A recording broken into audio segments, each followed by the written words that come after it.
All right, Paul, welcome to the show. Thank you so much. Glad to be here.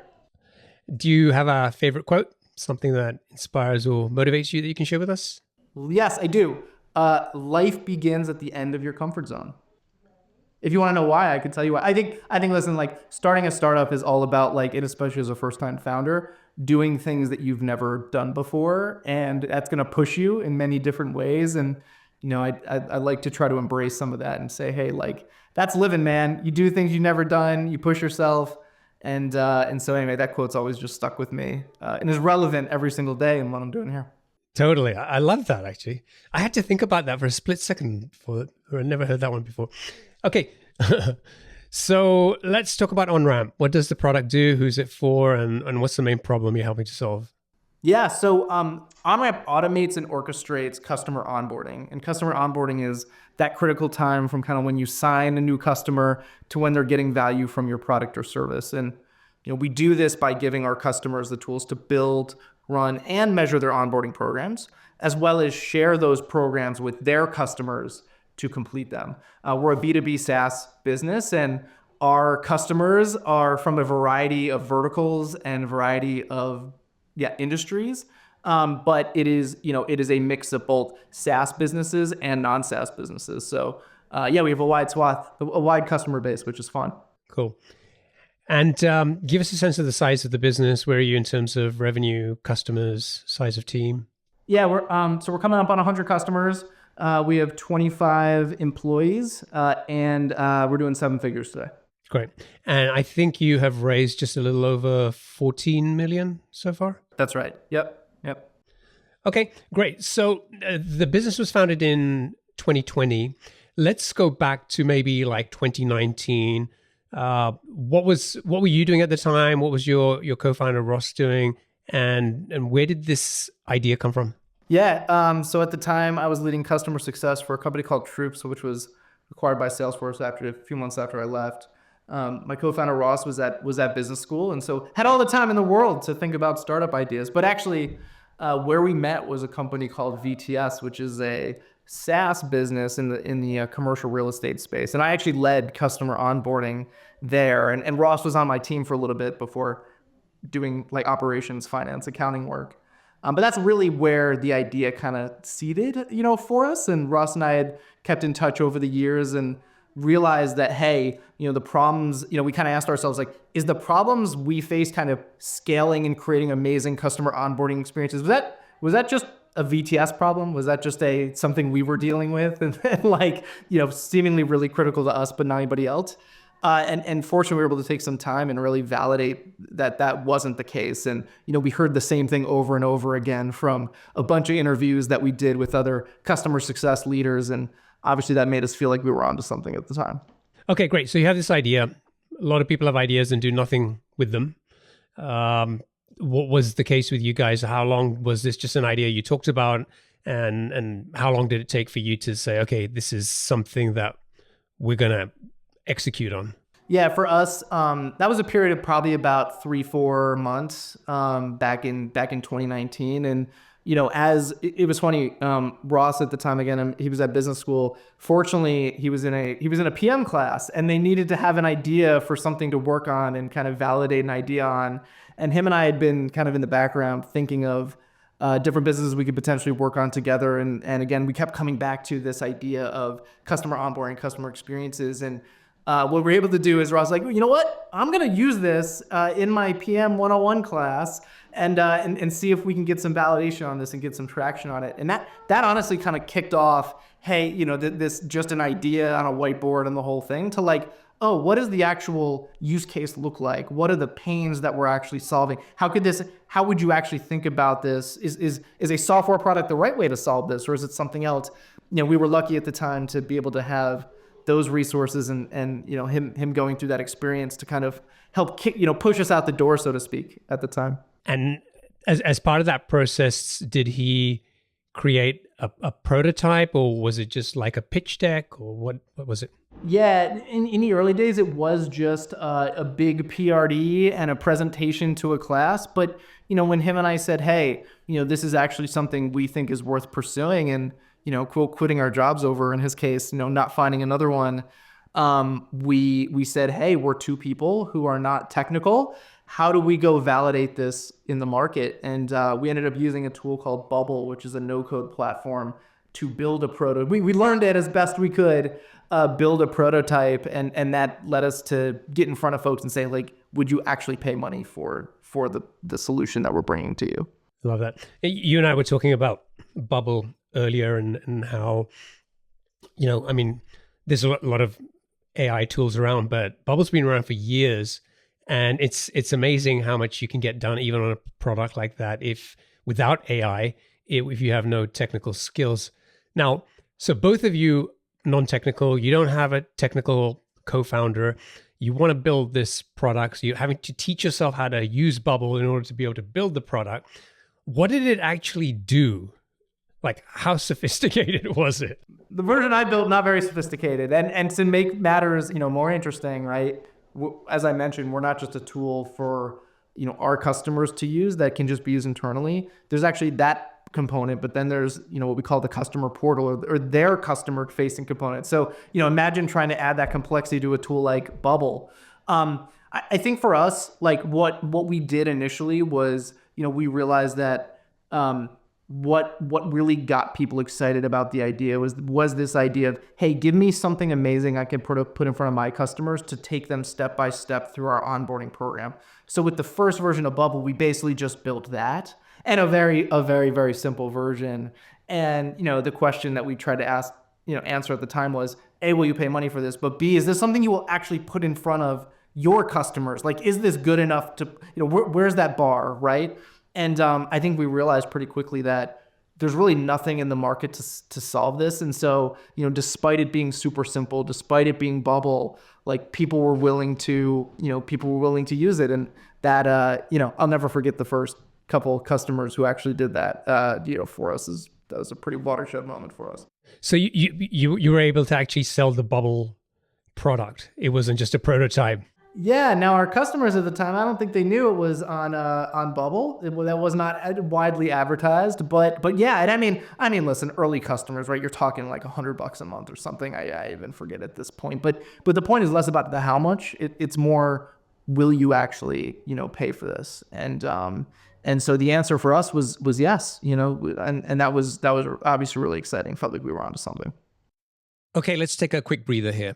If your SaaS product is slowing down due to development issues, bad UX, or persistent bugs, it's time to get a fresh perspective. That's why Designly offers Impact Week, a free, no-obligation audit where their senior team will dig into your code, uncover hidden technical debt, and provide a clear roadmap to help you scale. No commitment, no risk, just expert insights that could change the future of your SaaS. Only a handful of founders can join each month, so don't miss your chance. Book a free 30-minute chat at saasclub.io/designly. That's saasclub.io/designli.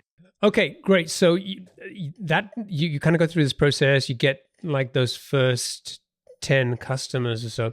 I think maybe one thing we should clarify before we go further is a lot of people listening to this would be familiar with, kind of like onboarding for a SaaS product, right? You maybe have some kind of guide to get people to go do a very simple product-led growth type, onboarding experience. Maybe give us an example of a non-SaaS customer and how or what they would be using OnRamp for. I think that might make it a little bit more real for people to understand. Yeah, for sure. And I think there is a difference between, PLG SaaS onboarding, like user level onboarding, and what we do, which is kind of the overall orchestration of the onboarding and adoption kind of programs. And so I'll give you a SaaS example and I'll give you a non-SaaS example. The SaaS example I like to use is Slack. Obviously, you can go in, you can use Slack, and like you can share it with your friends. And it got super viral just from like, you didn't need to talk to anybody at Slack or work with anybody at Slack. You just, early days, right? You'd be like, this is cool. I'm going to invite somebody, right? But, when Slack looks at implementing Slack at a company like IBM, they can't just rely on, we're going to release this thing into the 100,000 person organization that is IBM and assume we're going to be successful, right? They have a really, organized, frankly complicated set of procedures and workflows that they need to work through with IBM. It's a massive project, essentially. And that is something that we would help facilitate. On the non-SaaS side, here's an example. One of our customers, Cardinal Health. a huge healthcare distributor. When a pharmacy who's their customer signs a contract with Cardinal, there is a about 30-day process where they have to get set up on all of Cardinal's systems. They have to like provide and exchange a bunch of data with Cardinal. And previously that was done all through email and literally in-person like meetings. And now it's all done through OnRamp. And so those like mom and pop pharmacies, right, are able to be onboarded, about 50 to 100% faster than they used to be using our platform. Now, I know these days you're moved or moving more upmarket and targeting bigger customers. In the early days, who was your ICP? Who were you focused on? Like, I mean, I know in many ways in the early days, it's anybody who'll buy the product, right? But who were you trying to reach at that time?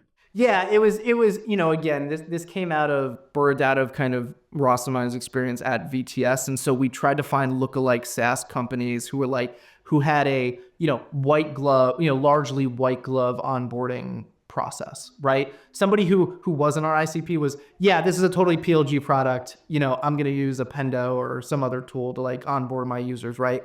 It was, hey, this thing takes 3 or 4 months to get our customers stood up. It's actually a pretty complicated orchestration. There's technical components involved. There's an integration. There's many team members involved, like both on our side and our customer side.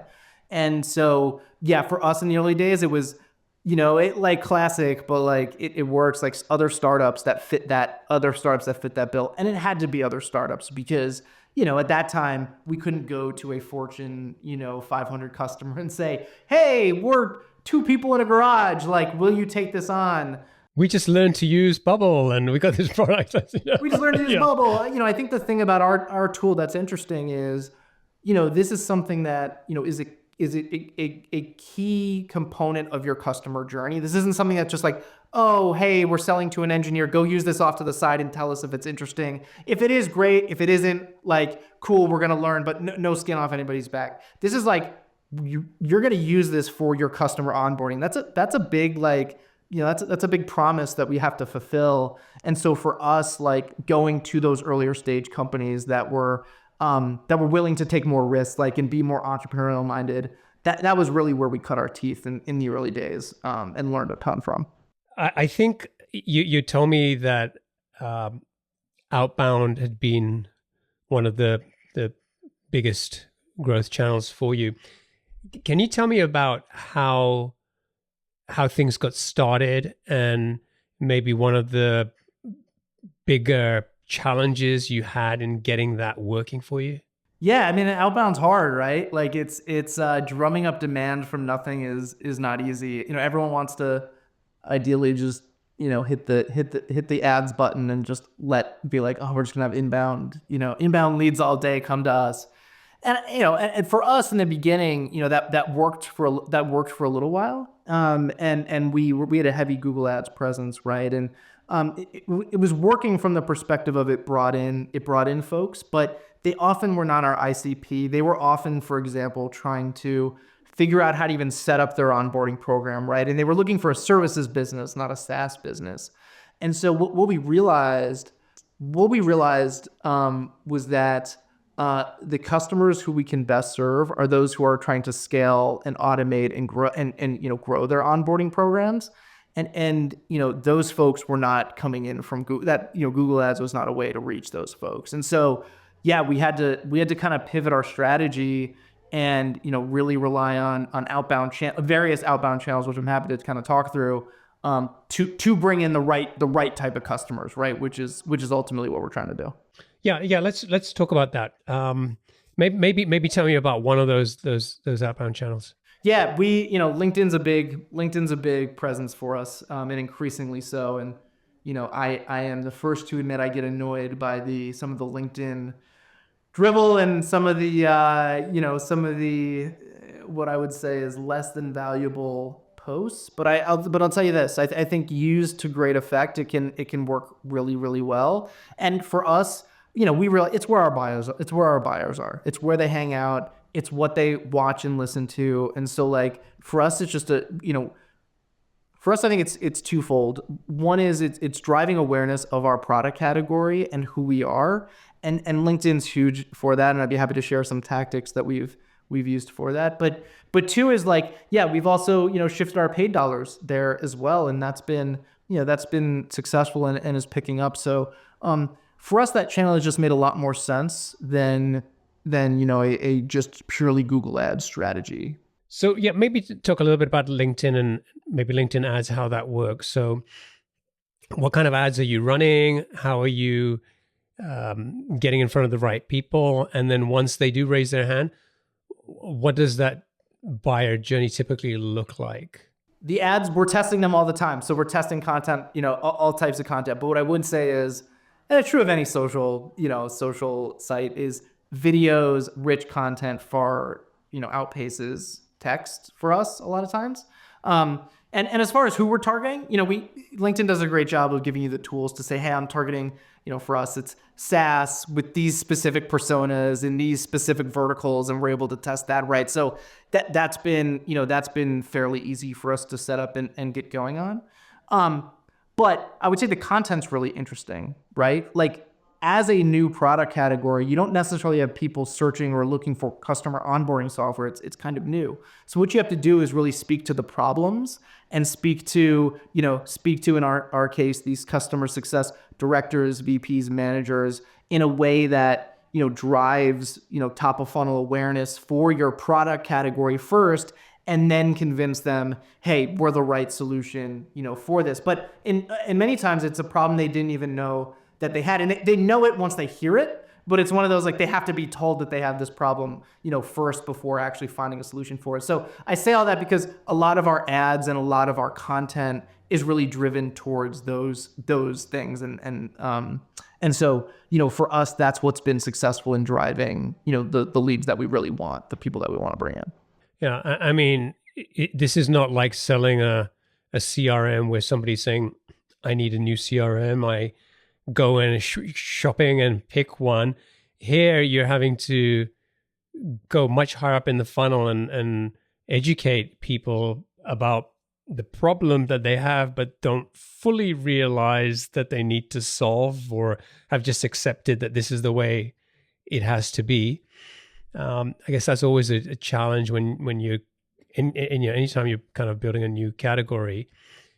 What does the typical sales cycle look like? I mean, if there's like a lot of education going on, and is it like how long does it take to close a deal? Yeah, and certainly it depends if we're selling a 100-person, 200-person company compared to a Fortune 15, as I'm sure you can imagine. But yeah, typical. What's cool is there's a lot of education, but we're trying to get that education done up front, even before they come in and officially enter the sales cycle. And, you asked what happens when they actually raise their hand. Yeah, they get connected, with a rep, and we do, I would describe it as a fairly traditional process of, they'll do a discovery call. We'll actually figure out, like, okay, is the problems they're talking about, is why they came to us, is that something we can actually solve? And we're very upfront with it. If we can't, then, it's not worth our time and not worth their time.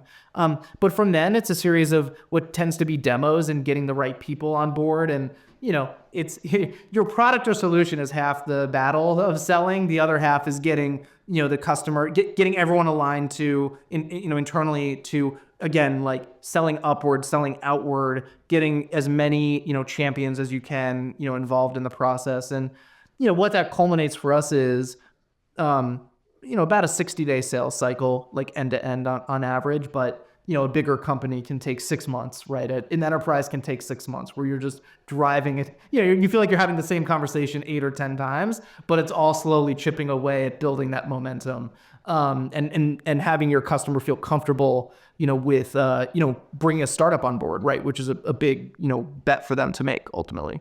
Yeah. I want to just go back quickly to the MVP, the bubble product. Firstly, how far were you able to get with the bubble product in terms of, did you hit 6 figures with it, or was there a certain point where you're like, okay, I can't go any further. We need to, actually get somebody to build the product now? Yeah, it was. We didn't get to six figures with it, but we did. I forget exactly where we got to, but we got our first. I think maybe our first like 15, customers on it, and that was kind of me and my co-founder building it at first. We then were able to with the validation that we had, we're able to raise a pre-seed round, which allowed us to actually bring on board an engineer, Sean, who's shout out Sean, he's still with us today, which is awesome. And he then built OnRamp on our on our own code base.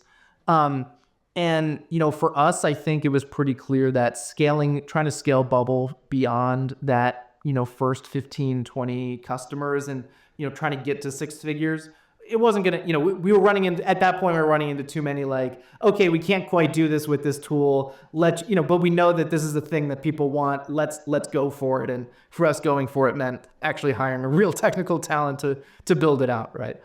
And I guess also because this wasn't like a CRUD app that you've just like, it's a simple database and you just add records and update and delete and whatever.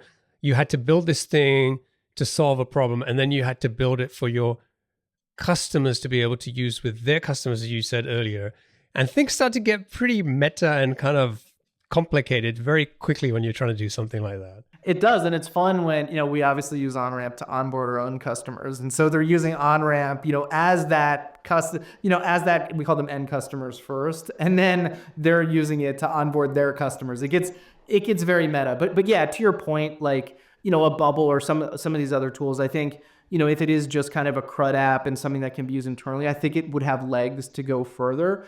But what we're talking about is onboarding is this like, your customer, your company's reputation is on the line, when that sale is signed and now the rubber actually meets the road and you have to deliver on the promises that were made during the sales cycle. And so we take that responsibility really seriously. And it became clear to us that like, okay, to build an amazing portal and end customer experience, we're going to have to do it, on our own code base and actually like build our own IP around it and all of that stuff. So that's what really drove the decision making around that at the time.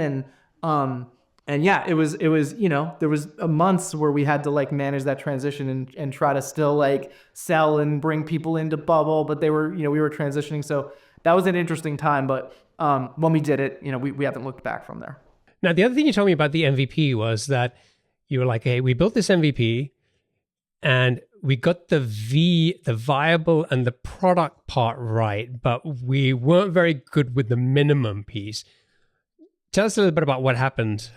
I think ultimately, and advice for anybody who's trying to start a business is, it's funny, you hear all these things that are like, truly like scope down your MVP as much as possible, right? Don't fire bad customers. And then when you actually get into the pressures of, hey, we got to grow at all costs, or like, hey, we're just trying to get people to use this. Hey, these customers are telling us things like, yeah, let's do it. It's funny. And like those actually listening to those principles and actually doing it is harder. And so for us, what, I think one of the mistakes we made was, we tried to build too much too quickly. We went really wide as opposed to finding a wedge and going deep. And so to bring it to life for us, right? We're a task management, we're a task management tool. We're a workflow tool. And then we have this end customer experience. Those are like three separate product categories in one. And we're trying to build all three like at the same time. And our customers came to us and said, hey, I'd use task management before. Why don't you guys have dependencies? Why don't you have this? Why don't you have that? They use all these wonderful tools that do some of that stuff. And they're like, well, that's easy to build. It's like, no, well, it took another company 10 years of dedicated effort to go do that. And I think we got a little caught up in the like, oh, let's just go, cool, let's get to feature parity on some of those things, that customers expect. And, reflecting back on it, I think what we would have been better served to do is to say, hey, let's take one part of the onboarding journey and really, because onboarding, there's many steps and phases within this onboarding journey. Let's take one part, let's take the highest kind of pain point part, really go deep on that, and then we can build out from there. And we didn't. And listen, I'm sitting here now. I'm glad we have the breadth that we do because it served us well today. But, I think reflecting, we could have gone further faster if we had taken maybe a different approach. Yeah. I mean, I think it's like you went through that pain and eventually you came out the other end and you're like, yeah, okay, I'm kind of happy where we are now, but you probably wouldn't want to experience that pain again, because now you can see that there was probably a less painful path to getting to where you are. Yeah, and listen, I think that I'd like to think we take those learnings into what we're doing today. So like as we make big, hairy, audacious product bets, right, which we all love to do, we're not, I think we gotta, and also now it's not just Ross and I, we have a bunch of great people on the team that can keep us honest on this. But we do ask ourselves like, hey, what is the problem the customer is actually trying to solve, and what's the shortest path to actually solve that? And we may have all these great ideas and all these, ways to think about the future state of it and all of that, but like, let's start with step one. And again, I'm not preaching anything new, but I think actually putting it into practice is a skill that you have to learn, and one that we've learned, over the past couple of years. Yeah, totally. What was, in terms of getting to the first million in ARR, what was the most, or was there one growth strategy or channel that was the most effective in helping you to hit that milestone? It was, listen, like, and I think for any business, it depends on your ticket size and all of that. But for us, like really just pounding our networks was huge. And I think, I think, if you think about our kind of business and you think about 5-figure, plus contracts, right? You ultimately don't need that many of them to get to $1 million, right? Which is why I personally like selling up market, and it's more of my style. But I think like really, our approach was, and it's always a balance, but it's the, hey, founder asking for advice on something, right, to start an intro call. And then you kind of get someone hooked on, you hopefully bring that infectious energy to the problem you're solving. And someone's like, you know what, I do kind of have that problem, or I know someone who has that problem. And you start, you just kind of build that, that muscle of like, hey, I'm just going to go talk to a bunch of people and try to drum up the business. I'm reflecting on when we, going from those first 10 customers to the first like 50, it was honestly a lot of that. Beyond any spend money, beyond any ads or anything, it was, hey, let's go, it's amazing. People just want to be helpful, which is awesome. And so, if it's not the right fit for them at the time, they'll know someone who it could be. And, for Ross and I, we just, pounded the pavement, frankly doing that.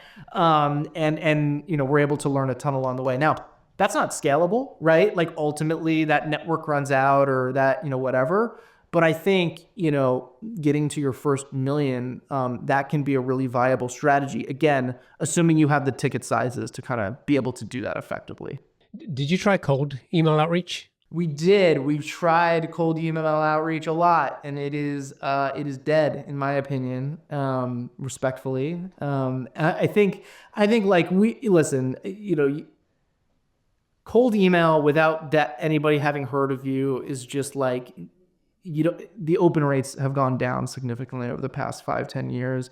Now you have these flood of AI tools just crafting all of these personalized, but they're not. Like I frankly think, we got a lot of work to do there, messages. And it's just this like bombardment. I get how many a day, right? And obviously now people have set up filters, and tools are better at flagging that stuff. And so, for us, I think it became pretty clear that while the right type of outbound can be a really good approach, that particular channel for us is, we don't spend a ton of time on it. Honestly, it just hasn't been successful for us. Yeah, I mean, I know people doing cold email outreach who still believe in it and are having success with it. But I agree with you. I think it's become harder, and there's so much noise with these AI solutions now that I just think there's just too much noise, and it's making everybody even more resistant. Like they're kind of training themselves to block it out more. I started using this product. What I realized was I was getting all of these kind of cold emails, and half the time they're not even relevant. And you can do some level of kind of protecting your inbox, but every one is a distraction. And for me, who always has problems focusing, right? That it's like it's a big ding to your productivity. And so I've been using this product called Clean Email for a few months now. And one of the things I like about it is that what it does is every time you get an email from somebody you've never received an email from, they just park it into a screened place. And then you decide when you want to go and take a look. And you can just go to this page and you can just see a preview of them. And very quickly, you can just tell, even without opening it, or just the first line, oh, this is one of those. And with a one click, you can just say, okay, I'm going to block that, never see it again. And I think people are going to have to do more of this stuff. I don't know why this stuff isn't built into Gmail and all that stuff, but Ross uses Superhuman, and they have some of that kind of stuff they're starting to build, as I'm sure you can imagine, starting to build. And admittedly, I don't, but he does. So he showed me essentially a version of that, and I think you're right. And so I think the question you have to ask yourself as you're trying to reach people is, do we want to try to navigate that? Like, are we equipped to solve that problem? And by that, I mean, reach those people effectively with all those barriers in the way? Or is there a better way to reach the people we want to reach? And again, I think it absolutely depends on the business and who you're trying to target. It 100% does. But I think for us, like, instead of wasting cycles and time trying to say, like, how do we best navigate that minefield that's super crowded? We're like, let's get out there, get in front of people. Let's like go make that personal connection. Let's go, find the person that will intro us to this next person. And for us, it's like that hits 10 out of 10 times. And it's like, we just think that's a lot more effective use of our time. But yeah, totally, I totally dependent on the business is my opinion of it. Yeah. So we talked a little bit about like LinkedIn ads, but you're doing more than just ads on LinkedIn. Just explain that a little bit. And I also want to kind of talk about where your AEs fit in with this and what they're specifically doing to reach out to customers. Yeah, we take like a bear hug approach to it. So it's yes, it's ads, but it's also driving through our we use a tool called Dripify, for example. I don't know if you've heard of it, but it's essentially like allows us to make a bunch of connections on LinkedIn and grow our network, and everyone in the company is involved in that. It's a full effort. But what we post and what we talk about is not just OnRamp. It's not just always OnRamp. It's about our industry. It's about, sometimes it's, of course, like our best performing post was about like swag, right? Which like is absurd, but what that, has nothing to do with our business necessarily. But what it does is it drives eyeballs to us. And, the next time someone, we do publish a piece of content that is relevant to our space, or, again, more thought leadership type content and stuff like that. People have heard of us, right? We've warned them, we proverbially warn them up. And so, it's a lot about organic, trying to drive organic traffic as well for us. And again, content's a big name of the game there. And then our reps they're super active. They're super active on LinkedIn. They're also calling, they're doing calling. And you can also say, well, Paul, that's crazy. Like you said, email is dead. Like, isn't calling even more dead? We all have filters. And the truth is that's not what we're finding. And a lot of people will hang up, or a lot of people won't answer your call. But I think we find that by, targeting someone on LinkedIn with really thoughtful, valuable content, them seeing an ad, them then getting a call, that's kind of this like holistic strategy that gets someone to take action and respond. I don't think it's a silver bullet, right? Like you can't just sit there on the phone as an AE and be like, hey, I'm going to just call 1 million people and like, I'm going to get picked up from people who have never heard of me before. But I think our AEs take the approach of, hey, I have to do a lot of warming, and that's just a part of this game. And so for us, it's kind of that, that suite of things that is driving, the right people to us at the right time. Sometime in the last year, you made the decision to move upmarket. What triggered that, and what was the strategy that you decided to pursue? The reason that we did it was, as I mentioned, when we started the business, we were selling, other startups. They're great, lovely people, people like us. We were selling other lookalikes, and then we realized, and that's great. Again, for your first, $100,000 or whatever it is. We realized though that the problems we're solving are even more acute with bigger and more complex organizations, and in fact, in particular with what we do, which is automate, drive efficiency, and create great customer experiences, moving the needle even 5 or 10% has potentially millions of dollars of impact with bigger customers. Compare that to a startup that's like, hey, I don't even know what my business is going to do next year, right? Or next month, let alone next year. And, for us, then we had this dichotomy of, we had these, Fortune 15 customers that were really great customers, of ours. And then we had these, this really long tail of SMBs. And, unfortunately, as nice as it'd be as a 20-person company or whatever to serve all of them, you kind of have to pick a lane, because the product you're going to build for that long tail is fundamentally going to be different from the product you build for bigger, customers. And there's a bunch of, I have a bunch of examples of that, but ultimately what drove that was we can't be everything to everybody. And we in fact will kill ourselves trying to be everything to everybody. So let's make a hard decision here and actually go after the customers we think will, drive the next 10 million of business, rather than, thinking of every little dollar that we can get from, somebody just saying yes. Right. Great. So that decision drives changes in your go-to-market motion, the kind of product features that you're going to invest money in.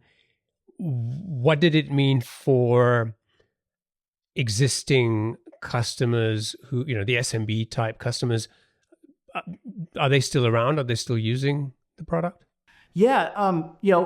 Some of them are, and we've been okay with saying, whereas our own CS team used to we're going to fight for every single dollar and every single customer. In fact, maybe whatever to say, but we aren't necessarily taking that approach anymore, because again, with our limited resources, we know that they are much better served serving, our upmarket customers. Now, we still give those folks support. They write in, we aren't trying to completely ignore them, but here's what it's doing that I think is great.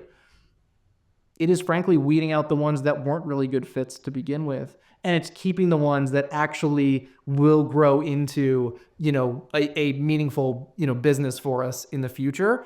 And, I think, without being intentional about that strategy, I think us and our whole team would be stressed out about every customer lost, right? Oh my gosh, yeah, maybe a small dollar customer, but it's another customer that we lost, whatever. By being intentional about this strategy, we're setting our goals in a different way. And so when those things happen, they're intentional. They're not necessarily cause for alarm or panic. And I think that's a really important thing, because, driving a strategy like this, you not only have to, as a founder, right, get yourself behind it, but you have to get your whole team behind it. You have to get your board behind it. You have to get your investors behind it. And so, by setting the right goals and really saying, this is what we're going to do, and putting a stake in the ground, it allows you to make all the decisions, around that. And for us, that's been a process here, but, one that we're seeing pay off, fortunately. I'm curious, how do you disqualify the wrong type of leads today? Because anybody can come to your website and request a demo, right? And different companies have different ways of dealing with that. What's your approach? Yeah, and every if you're in business, if you're a business, you do onboarding. Presuming you have customers, you do onboarding, right? And so for us, it's also people say, oh, customer onboarding, I'm going to go check this out. So it's, we do get a wide swath of people at different stages of their maturity journey. I think for us, there's a couple things that we do. One is, at this point, if you're under a certain size, we say thank you, but you're not. We literally say you're not a right fit for us at this point. We are literally saying no, which is really interesting. Gave me heartburn at the beginning, but I think now is good. And then if they do pass the our criteria screener, for us, we are very intentional about, if you're a customer that's, again, you have a low volume of customers yourself, or you're trying to figure out your onboarding program, maybe someday, but right now we're not a fit for you. We're not going to help you. And in fact, you're going to be frustrated. You're buying a Ferrari for what you should be doing, manually. So don't do that. Right. And we're very intentional about that today. So, we treat no matter who comes through the door, we treat them with respect, and we treat them as hey, let's have a conversation, if they do meet certain criteria. But, if we realize it's not going to be a fit, much better to say no up front and early than going through the process, taking everybody's time, potentially them being a risk churn, right? And I think as we grow the business, we're going to open that aperture further. Like going back to SMB could be a really great business for us. I firmly believe that. But we need the resources to do it successfully, right? And today, again, it's all about, you only have a certain number of resources to point in a certain direction. So where can we most effectively do that? That's kind of how we think about it. I mean, yeah, you're right. You have to pick a lane, right? It would be in the ideal world, you'd serve all those customers and build the product that keeps all of them happy, and your marketing would work for all of that stuff. But it's a really difficult thing for anybody to pull off. And I think having that level of focus is like it's a question of survival, right? And giving, like, you can do a lame job trying to serve everybody, or you can do a great job just focusing on a specific type of customer. Yeah, and I mean, listen, for us, like if you think about it, right? If you think about serving a much higher volume of lower paying customers, because that's what you're doing, you need to think about product led growth. You need to think about how do I create the best let's prioritize user experience over everything else, right? And for us, yes, those things are important, of course. But for us, we're asking the question, okay, there's so much great value add product for us to build. I'd rather build game-changing features and functionality and not worry so much about, is this the perfect user journey and we're going to go A/B test this 100 times, right? And have the perfect flow for it. For now, people are paying us high enough dollars. We can help them through that process. And I think we can always revisit, at some point. But what, to me, it's about who can innovate and learn the fastest. And so anyway, that's how we think about those kind of decisions. But yeah, you got to pick a lane. You really do. Cool. Okay, let's wrap up. We're out of time here. So let's go into the lightning round. 7 quick fire questions for you. Ready? All right, let's do it. What's one of the best pieces of business advice you've received? Put yourself in a position to get lucky. Seems like the people that get lucky tend to, you think like, how fortunate were they? And the truth is, like, what you don't realize is the months and years of work they did to put themselves in a position to get lucky. So I always try to remember that one. What book would you recommend to our audience and why? There's a book, The Sales Acceleration Formula by Mark Roberge. He's a HubSpot alum. We're from Boston, so we're big HubSpot fans here. Anyway, great book to help you really put math behind your funnel in a way that was eye-opening for me, starting out the business. I agree. Great book. What's one attribute or characteristic in your mind of a successful founder? Being a truth seeker. You have to find the truth, and you have to ask the right questions to get to the truth. And, ultimately, if you can do that as a founder, you're going to be successful. What's your favorite personal productivity tool or habit? Yeah, there's all these fancy tools and the Twitter sphere goes nuts with all this stuff. For me, I do my best work in the morning. So I put my hardest tasks first and I block off my time in the morning first. To me, that's been the biggest thing, is just like recognizing that in myself. And so my tip is to just, if you're that type of person, get the hardest stuff out of the way in the morning. Oh, what's a new or crazy business idea you'd love to pursue if you had the time? I'm a consumer electronics nerd. I love all things consumer electronics. And so for me, I think it would be some version of like create a business to bring like AI smart home solutions to the masses. I love, I have a home here and I love like making it smart and doing all that stuff. So I'd find some way to weave that passion into a new business idea. What's an interesting or fun fact about you that most people don't know? I'm a twin, and my co-founder is also a twin. So I don't know what that says about us, but I think that's pretty rare. It's got to be pretty rare. Co-founder duos were both twins. That's a weird coincidence. And finally, what's one of your most important passions outside of your work? These days it's really being the best dad I can be to my 2-year-old son and 3-month-old daughter. They certainly take up my non-working time, and so for me, just seeing them grow is a joy. That has got to be pretty crazy having 2 kids in that age range right now. Needless to say, yes, it is. And you're still smiling. For now, maybe in 20 minutes we'll see, but yeah. Yeah. My kids are teens now, but there was about a 2-year difference, so almost the same as yours. those years just seem like a blur right now. And a lot of happy memories, but when you're in the middle of it, it's like you lose. I don't know. Maybe what I meant was it was a blur back then. But yeah, look back at it with fun memories. Totally. I'm trying to like keep myself in the moment. You only get one chance to be, a parent, right? You only have so many kids, and so try to balance, that blurriness with being there for them and being present as much as possible. Paul, thank you so much for joining me. It's been a pleasure. Great to just unwrap that story of you guys starting out with the idea, building on Bubble, and kind of getting to where you are today. It's awesome. Hopefully, we gave people listening some ideas, some insights, something that they can take away and apply in their own businesses. If they want to check out OnRamp, they can go to onramp.us. And if folks want to get in touch with you, what's the best way for them to do that? Paul@onramp.us.